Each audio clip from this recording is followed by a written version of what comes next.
Another of the problems that our group detected is that beyond the lack of recycling, garbage production is indiscriminate.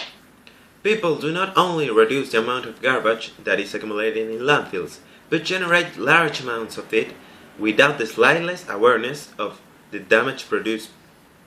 We talked to the managers of Lo Barnechea Punto Limpio, and he told us about the current situation regarding garbage generation and effects.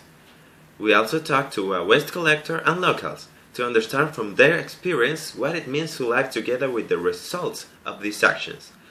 The quality of life of the population is reduced by their externalities generated by living close to these infectious fossils that are generated in the accumulation of garbage.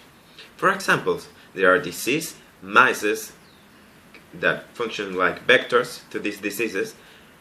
They are just because you live near these fossils.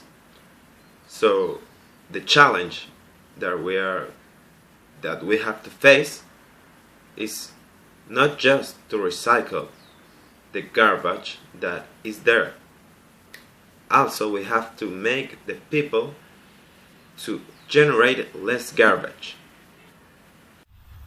Many people in the world have problems with the garbage and disposable things because they really drop in the floor where they fall and it doesn't matter.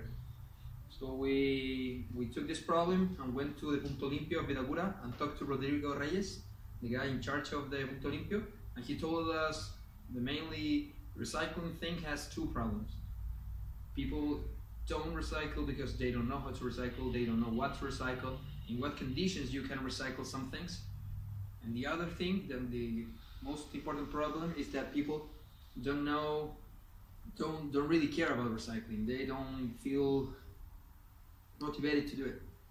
And he told us that, for example, in Puente Alto or Serranaya, they don't really have the resources, and the municipalities don't have the resources to recycle because they have a very low kind of money and they really need to distribute it in a lot of things.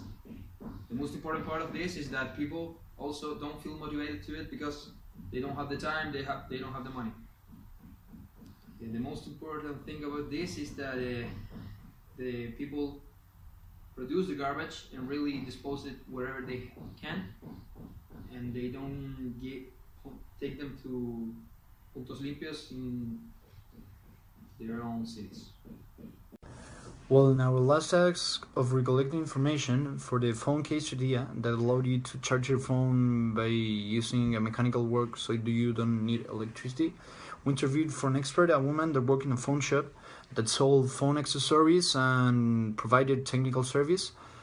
And for the three affected, we interviewed two students and a man that we saw that he was using his phone in the street.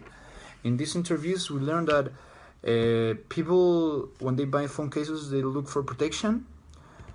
They don't buy so many phone cases with external battery because they're too expensive or they increase too much the size of the phone.